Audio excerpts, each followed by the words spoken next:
Burkina ফাসোর শাসক Ibrahim Traore আবারও নতুন করে সংবাদের শিরোনামে।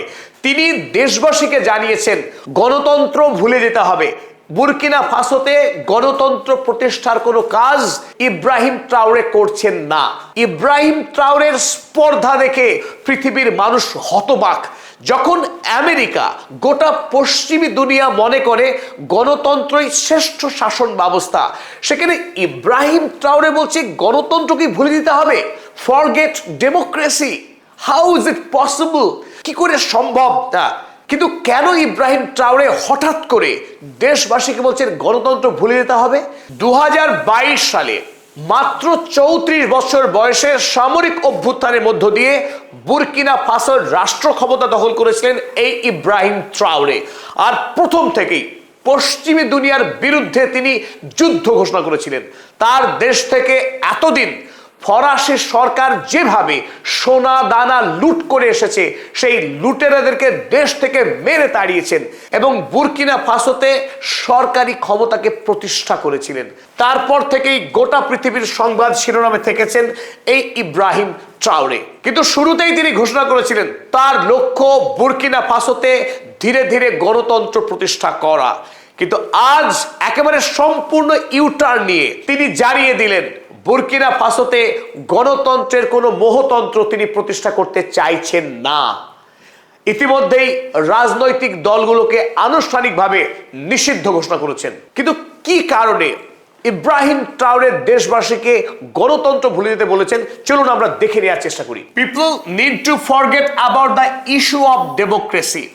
দেশবাসীর উচিত এই গণতন্ত্র নামক ব্যবস্থাকে ভুলে যাওয়া। We have to tell the truth, democracy is not fit for us. তিনি বললেন, একটি কথা আপনাদের বলতে চাই, জাতির উদ্দেশ্যে তিনি জানালেন যে গণতন্ত্র আমাদের জন্য উপযুক্ত নয়। Democracy kills. তিনি একটি নতুন সত্য উপস্থাপন করলেন দেশবাসীর কাছে যে এই গণতন্ত্র মানুষকে খুন করে, কারণ এই তন্ত্র আমাদের তন্ত্র নয়, আমাদের জন্য নয়। Democracy by the West, for the West, of the West. অর্থাৎ তার মতে পশ্চিমারা আফ্রিকায় গণতন্ত্র প্রতিষ্ঠা করে লুণ্ঠনের জন্যে, শোষণের জন্যে, আফ্রিকার মানুষদের রক্ত চুষে খাওয়ার জন্যে। তাই গণতন্ত্র বুরকিনা ফাসোর জন্য উপযুক্ত নয় তার দাবি। তার মতে এই গণতন্ত্র মিছে মোহমন্ত্র, শোষণের যন্ত্র পশ্চিমাদের। তিনি বলছেন, look at Libya, it's a prime example right next to us. Burkina ফাসোরই প্রতিবেশী দেশ লিবিয়া। তাই বুরকিনা ফাসোর মানুষের জন্য লিবিয়া একটি জ্বলন্ত উদাহরণ হয়ে দাঁড়িয়ে আছে গণতন্ত্রের বিভৎসতা, গণতন্ত্রের ভয়ঙ্কর রূপ। Everywhere they try to establish democracy in the world. গোটা পৃথিবীতে পশ্চিমারা গণতন্ত্র প্রতিষ্ঠা করার চেষ্টা করে। It's done with bloodshed. আর তারা রক্তের মধ্য দিয়ে এই গণতন্ত্র প্রতিষ্ঠা করে। Democracy is slavery. অসাধারণভাবে উপন্যাসিক জর্জ অরওয়েল যেমন বলেছিলেন, ফ্রিডম ইজ স্লেভারি, একইভাবে ইব্রাহিম ট্রাওরেও বললেন পশ্চিমা গণতন্ত্র আসলে আফ্রিকাবাসীর জন্য দাসত্ব। আর তাই তিনি বুরকিনা ফাসোতে এই মহা সংগ্রাম শুরু করেছেন। যতদিন পর্যন্ত তিনি আফ্রিকাকে পশ্চিমাদের হাত থেকে রক্ষা করতে না পারছেন, ততদিন তিনি শান্ত হবেন না। তিনি বলছেন, মহাবিদ্রোহীর অনুক্লান্ত আমি সেই দিন হব শান্ত, যবে উৎপীড়িতের ক্রন্দন রোল আকাশে বাতাসে ধ্বনিবে না, অত্যাচারীর খড়গ কৃপান ভীম রণভূমে রণিবে না, বিদ্রোহীর অনুক্লান্ত আমি সেই দিন হব শান্ত। শুধু কথা দিয়েই নয়, ইব্রাহিম ট্রাওরে সংকল্পকে বাস্তবায়িত করে দেখিয়েছেন। দারিদ্র পীড়িত, যুদ্ধ বিধ্বস্ত বুরকিনা ফাসো আফ্রিকার একটি অকিঞ্চিতকর, নামহীন, খ্যাতিহীন দেশ, যে দেশের নাম আজ থেকে 4 বছর আগে পৃথিবীর খুব কম মানুষই শুনেছিলেন। কিন্তু আজ বুরকিনা ফাসো ইব্রাহিম ট্রাওরের দৌলতে সারা পৃথিবীর মানুষের কাছে পরিচিত হয়ে উঠছে, কারণ ইব্রাহিম ট্রাওরে এই দেশটিকে ঢেলে সাজাচ্ছেন। 2022 থেকে 2024 দেশের যত বিদ্রোহী সামরিক গোষ্ঠী ছিল একে একে তিনি দমন করেছেন এবং কেন্দ্রীয় সরকারকে তিনি শক্তিশালী করেছেন। তারপরে শুরু করেছেন অর্থনৈতিক সংস্কার। যে মহাদেশ প্রাকৃতিক সম্পদের ভান্ডার, গোটা পৃথিবী যখন আফ্রিকা থেকে লুণ্ঠন করে এনে তাদের দেশের উন্নতি করছে, অথচ আফ্রিকায় লক্ষ লক্ষ শিশু অনাহারে পুষ্টির অভাবে ধুকে ধুকে মরছে। সারা পৃথিবী যখন বিকাশের বন্যা বইছে, আফ্রিকা মহাদেশ দূষণের শিকার। আফ্রিকা মহাদেশ থেকেই যখন উত্তোলন করা হচ্ছে আকরিকগুলো, তার বিষ গ্রহণ করছে বুর্কিনা ফাসোর মানুষ, তারা ধুকে ধুকে মরছে অকালে। তাই এই শোষণের ইতিহাসকে বদলে দিতে এক নতুন ইতিহাস রচনা করে চলেছেন ইব্রাহিম ট্রাওরে। 2024 সালে বুর্কিনা ফাসোর যখন জিডিপি ছিল মাত্র $23 বিলিয়ন, সেই জিডিপিকে মাত্র 1 বছরের ব্যবধানে ইব্রাহিম ট্রাওরে নিয়ে গেলেন $32 বিলিয়ন। এর অর্থ 1 বছরের জিডিপির বৃদ্ধির হার 50%। এক রূপকথা। পৃথিবীর কোন রাষ্ট্র অতীতে এই দুর্লভ সাফল্য পেয়েছে কিনা রীতিমতো সন্দেহ। জিডিপি গ্রোথ অ্যাভারেজ 3 থেকে 5%, ম্যাক্সিমাম 8% হতে পারে, কিন্তু সেখানে ইব্রাহিম ট্রাওরে 1 বছরে বুর্কিনা ফাসোর জিডিপিকে 50% বাড়িয়ে এক অনন্য নজির গড়লেন। কারণ বুর্কিনা ফাসো কোনো দরিদ্র দেশ নয়। পশ্চিমী দুনিয়ার রাষ্ট্রগুলো এই বুর্কিনা ফাসোকে এতদিন ধরে পাশবিকভাবে লুণ্ঠন করে আসছিল, তাদেরকে গরিব বানিয়ে রাখা হয়েছে। কিন্তু আফ্রিকা এভাবে আর দরিদ্র থাকতে চায় না। আফ্রিকা অল্প সময়ের মধ্যেই আগামী 10 থেকে 15 বছরের মধ্যে উন্নত ধনী একটি মহাদেশ হতে যাচ্ছে। যে আন্দোলনের অন্যতম নেতা হয়ে উঠেছেন বুর্কিনা ফাসোর নায়ক ইব্রাহিম ট্রাওরে। এই মুহূর্তে ইব্রাহিম ট্রাওরে পাখির চোখ করেছেন ন্যাশনালাইজেশন। বুর্কিনা ফাসোতে যত সোনার খনি রয়েছে তাদের জাতীয়করণ করা শুরু করেছেন ইব্রাহিম ট্রাওরে। এতদিন এই সোনা বিদেশি কোম্পানিগুলো তুলে নিয়ে যেত, আর বুর্কিনা ফাসোর মানুষ পেতেন কেবল দূষণ আর নামমাত্র কিছু ভাগ। আর সেই জায়গা থেকে বুর্কিনার প্রাকৃতিক সম্পদ যাতে বুর্কিনার মানুষ ভোগ করতে পারে, দেশের উন্নতি হতে পারে, দেশের সম্পদ দেশের মানুষ ভোগ করতে পারে, তার জন্য ইব্রাহিম ট্রাওরের সম্প্রতি কিয়াকা গোল্ড মাইন, বুর্কিনা ফাসোর সবচাইতে বড় সোনার খনি কিয়াকা, তাকেও জাতীয়করণ করার এক বৃহৎ পদক্ষেপ গ্রহণ করেছেন। বুর্কিনা ফাসো এমন একটি দেশ যেখানে সোনাই সোনা। প্রতি বছর বুর্কিনা ফাসো থেকে বিদেশে যত কিছু রপ্তানি করা হয়, যত টাকা আয় হয়, তার 70% টাকা আসে কেবলমাত্র সোনা রপ্তানি করে। বুর্কিনা ফাসো থেকে যত সোনা উত্তোলন করা হয় সেখান থেকে মাত্র 10% লাভ পেত বুর্কিনা ফাসো। আর সেই 10% থেকে বাড়িয়ে 24 থেকে 25 সালে করা হয়েছিল 15%। আর তাতেই আমরা দেখেছি জিডিপি 50% বেড়ে গিয়েছিল। 2026 সালে বুর্কিনা ফাসোর লক্ষ্য আরো অনেক বড়। এই 15% লভ্যাংশ থেকে বাড়িয়ে বুর্কিনা ফাসো তার দেশ থেকে যত সোনা উত্তোলন করা হবে সেই সোনার 40% এখন এবং আগামীতে 60% অবধি বুর্কিনা ফাসোর লভ্যাংশ রাখার দাবি জানিয়েছেন। আর এই পথে বুর্কিনা ফাসো যেভাবে এগিয়ে চলেছে তাতে বুর্কিনা ফাসো আগামী দিনে পৃথিবীর যে অন্যতম একটি ধনী রাষ্ট্র হতে যাচ্ছে সেই ইঙ্গিত দিচ্ছেন কিন্তু ইব্রাহিম ট্রাওরে। বুর্কিনা ফাসোর রাজধানী ওয়াগাডুগু থেকে 114 কিলোমিটার দূরে অবস্থিত কিয়াকা গোল্ড মাইন। এই কিয়াকা গোল্ড মাইন বর্তমানে নিয়ন্ত্রণ রেখেছে অস্ট্রেলিয়ার একটি কোম্পানি। তারা এখানকার সমস্ত সোনা উত্তোলন করে। সোনা মাটির সঙ্গে মিশে থাকে, সেই মাটিকে পরিশোধন করে সোনাকে বাছাই করা হয়। আর এই কাজ এত জটিল এবং এত বেশি দূষণ সৃষ্টি করে, ফলে বিস্তীর্ণ এলাকা জুড়ে বুর্কিনা ফাসোর মানুষ সেই সোনা উত্তোলনের যে বিষক্রিয়া তাতে ভুক্তভোগী।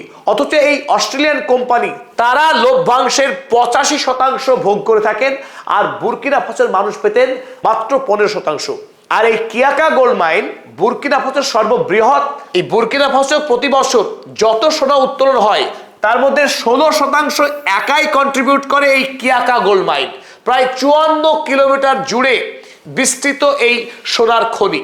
এবার ইব্রাহিম ট্রাওরে সেই 15% লভ্যাংশ থেকে বাড়িয়ে 40% বুর্কিনা ফাসোকে দিতে হবে, এই আইন কার্যকরী করেছেন ইব্রাহিম ট্রাওরে। অস্ট্রেলিয়ার company Australian West African resource কোম্পানিকে তিনি আইন করতে বাধ্য করেছেন বিনিময়ে প্রচুর পরিমাণে টাকাও দেওয়া হয়েছে এই অস্ট্রেলিয়ান কোম্পানিকে ক্ষতিপূরণ হিসাবে, তারা যাতে রাজি হয়।